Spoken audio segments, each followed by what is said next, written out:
Your last one. Sometimes I have trouble sleeping.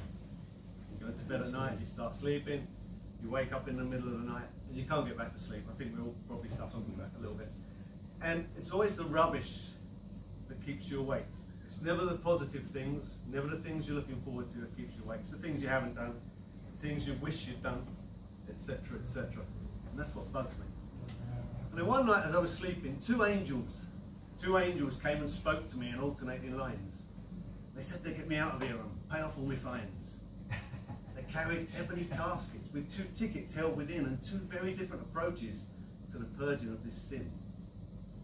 The first, his name was Penance. He was the louder of the 2. He spoke of guilt and shame and all the things that I should do. His shadow came upon me, and I was bowed beneath his threat to return each waking hour to remind me of the debt. The second, she was Charity, no less a shadow she, and yet she volunteered forgiveness on the road to liberty.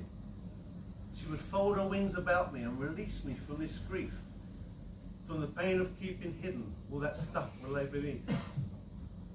Both were equal in their bidding and their powers of persuasion, and it seemed to me unlikely I could balance this equation.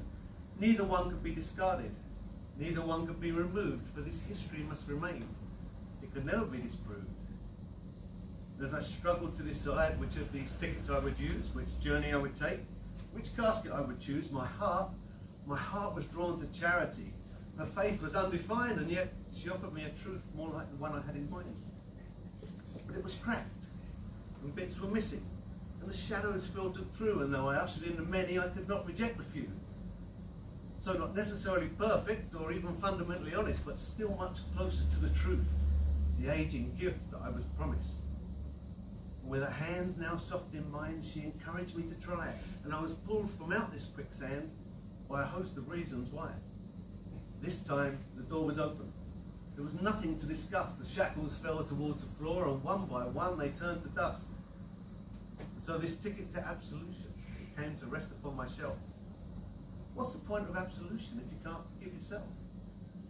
But when for every night I've sat rewriting all these pages I have torn, I know this grass was never greener in the town where I was born.